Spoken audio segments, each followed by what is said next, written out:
Kaisang bikin ketar-ketir incumbent PKS. Klaim popularitas putra Jokowi masih kalah jauh. Sempat menyatakan lebih tertarik mencalonkan diri sebagai wali kota Solo atau Sleman, Kaisang Pangarep akhirnya menyatakan diri siap maju.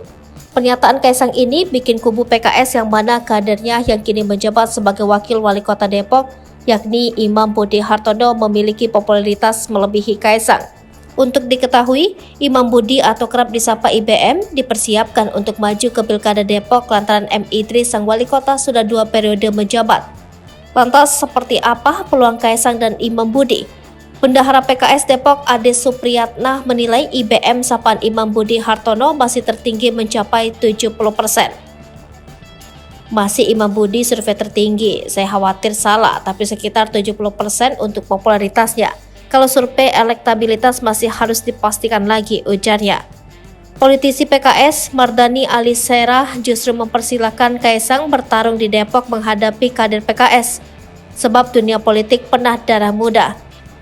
Jadi monggo Mas Kaisang dan lain-lain, welcome to the jungle, dan kita hidupkan politik yang sehat, politik yang bernilai, politik yang berprinsip, dan politik untuk rakyat, matur suwun, kata Mardani.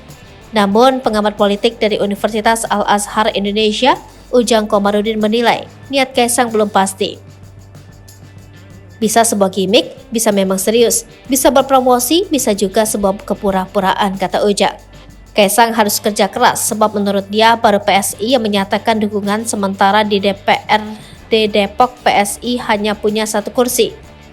Jadi dari situ saja Kaisang harus mampu mengumpulkan koalisi agar bisa mendapatkan dukungan 20% atau paling tidak 10 kursi dari DPRD Kota Depok, ujar Ujang. Peluang Kaisang tetap ada meski hanya 9 bulan sebelum pilkada, sebab Kaisang adalah putra Jokowi, endorse dari Jokowi juga akan sangat berpengaruh. Tetapi tergantung pemilu 2024, jika presiden dari pihak Kaisang maka akan ada peluang untuk menang. Kalau yang menang itu calon presiden yang didukung Jokowi, masih mungkin membantu Kaisang untuk menang, kata Ujang. Namun persoalan kursi, Kaisang tak perlu risau, sebab beberapa parpol besar sudah memberi respon, sebut saja Gerindra dan PDIP. Bahkan Puan meminta Kaisang menemui dirinya dan masuk menjadi kader PDIP.